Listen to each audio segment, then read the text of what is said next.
National award winning ആക്ട്രസായ കൽപ്പന 2016 ജനുവരി 25 ഈ ലോകത്തോട് വിട പറഞ്ഞു.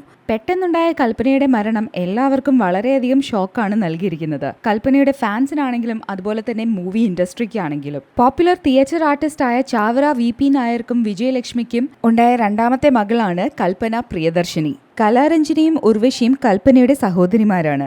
20-ാം വയസ്സിൽ തന്റെ സഹോദരി കലാരഞ്ജിനിയെ റീപ്ലേസ് ചെയ്തുകൊണ്ട് ഒരു ലീഡിംഗ് ലേഡിയായിട്ടാണ് കൽപ്പന സിനിമ ഇൻഡസ്ട്രിയിലേക്ക് എത്തുന്നത്. ഭാഗ്യരാജിന്റെ ബ്ലോക്ക് ബസ്റ്റർ ഫിലിമായ ചിന്ന വീടിലൂടെ. ഒരു ചൈൽഡ് ആർട്ടിസ്റ്റ് ആയിട്ടും സപ്പോർട്ടിംഗ് ആർട്ടിസ്റ്റുമായിട്ടുമൊക്കെ ഓഡിയൻസിന് ഫെമിലിയർ ആയിട്ടുള്ള മുഖമായിരുന്നു കൽപ്പനയുടേതെങ്കിൽ പോലും ചിന്ന വീടാണ് സദേൺ ഫിലിം ഇൻഡസ്ട്രിയിൽ കൽപ്പനയ്ക്ക് ഉറപ്പായ ഒരു സ്ഥാനം കൊടുത്തത്. പിന്നീട് ഒരുപാട് സിനിമകളിൽ ലീഡിംഗ് ഫീമെയിൽ റോളിൽ കൽപ്പന എത്തുകയുണ്ടായി.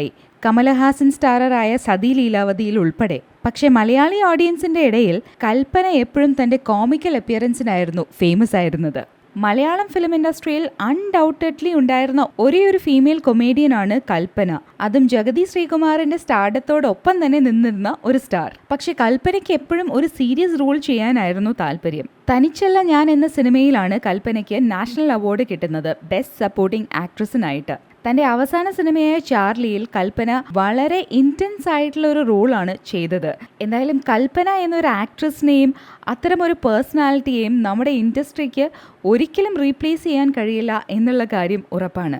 എല്ലാവരുടെയും പ്രിയപ്പെട്ട ആക്ട്രസായിട്ട് കൽപ്പന എന്നും എല്ലാവരുടെയും ഹൃദയങ്ങളിൽ സ്ഥാനം ഉറപ്പിച്ചു കഴിഞ്ഞാണ് ഈ ലോകത്ത് നിന്നും യാത്രയായത്. വിശിഷ്ടാതിഥികൾ ശ്രീ ഡേവിഡ് പോളി,